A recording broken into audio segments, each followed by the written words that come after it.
for Northwestern yet to come out on top. Jennings getting pinned at Illinois, losing I believe it was a major to Michael Crales of Minnesota.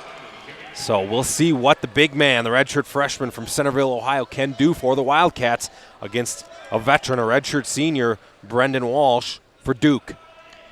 Immediately, especially, sitting mat side, watching, Brandon Walsh and Conan Jennings, we see a size difference. They're both pretty tall guys. However, Conan Jennings is the big guy. He's probably one of the biggest heavyweights around, roughly 6'5", 6'6", all of 285 pounds, going against a guy, Brandon Walsh, who's 12-11, 500 on the year. But I would say he's probably on the lighter side. He might be around like 230, 240, I would say, roughly. Doesn't seem like he's, filling out. Yeah, Jennings, obviously one of the bigger heavyweights, at least that I've seen this season. Obviously didn't go to Midlands. You've probably seen some others around the country, but Conan. Conan's one of the, he's, a lot of people say he looks, he could be an offensive tackle. He looks very, very big, especially when you go right up to him. He's even bigger. So they're going to try to use that size. And, we see a Duke attack here from Brandon Walsh. He's smart. He doesn't take a really slow shot. He uses, high-level shots. He's not going to want to get underneath a guy like Conan Jennings. When you're not, competing in the same, size category, you're not going to want to put yourself underneath.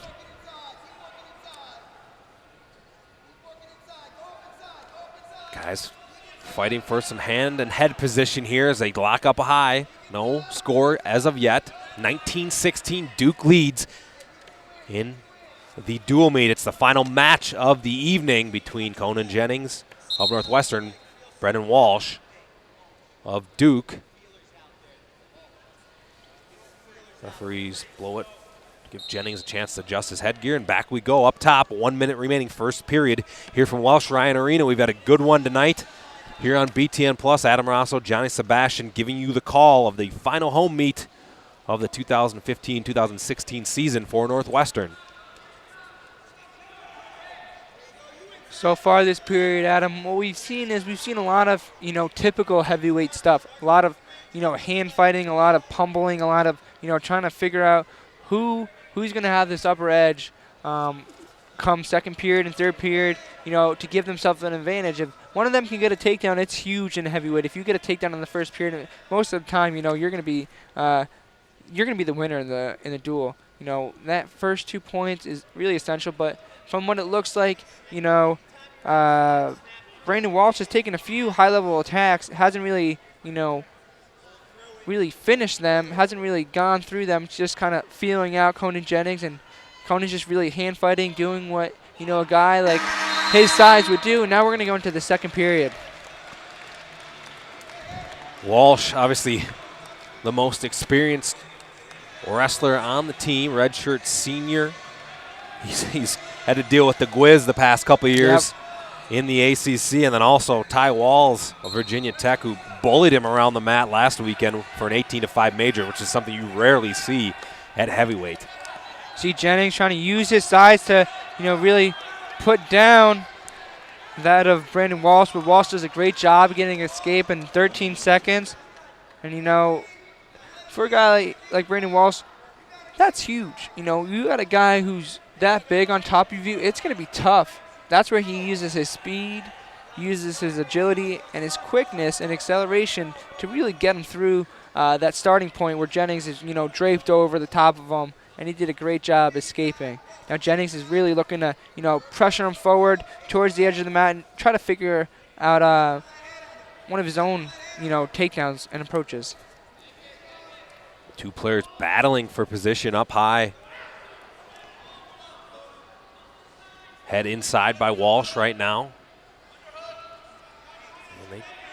Not a lot of attacks on our feet yet. We've seen, like we've talked about before, Brandon has taken a few high-level shots. He hasn't really, committed 100% to them. But we haven't seen Jennings, take a shot yet. Approaching 40 seconds in this second period. Just the escape point, the lone tally on the scoreboard in favor of Walsh of Duke. Really nary an attack by either side. Walsh went for one in the first period. But other than that, it's been a lot of this, a lot of up-top tangles between Jennings and Walsh. You know, a lot of guys, both sides of the bench, specifically Northwestern guys, are getting fired up. You know, they're trying to get behind Conan, give him the confidence. You know, a lot of these matches that we talked about have come down to heavyweight, and we see Conan Jennings, you know, start getting something going. He gets a body lock.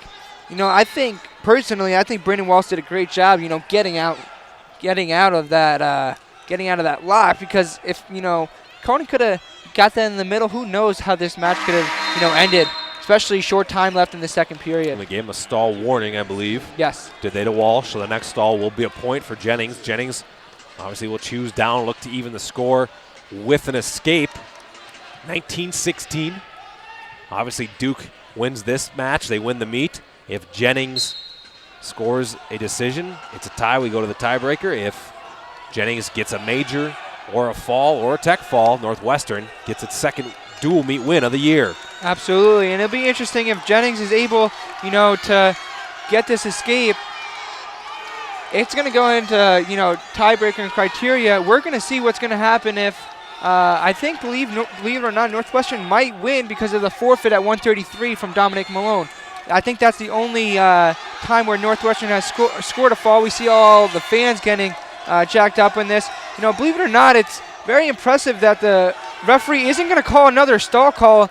We have Brandon Walsh, who's been hooked on that ankle this whole period so far. So it's going to be interesting. There's 36 seconds and counting of riding time. So Conan needs to get an escape here. You see everybody on Northwestern sideline up in arms. You know, everyone's kind of furious, and I understand where they're coming from. Not only seeing the standpoint, but it looks like Jennings working for it. He gets the escape. Getting out with 59 seconds of riding time.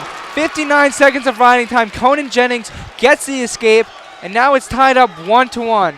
39 seconds left to go. Don't forget, Jennings, no stall calls. Brandon Walsh, 1 stall call. So that very well can happen again if Conan Jennings can get another body lock. But, you know, Brandon Walsh is going to use this momentum that Jennings is pushing in on him, and maybe he's going to create something of his own. 20 seconds remaining as the two tangle on the far right side. Jennings pushing Walsh around, gets Walsh to a knee. Now he's back up. All Northwestern guys are on their feet here. You know, this is huge for Northwestern.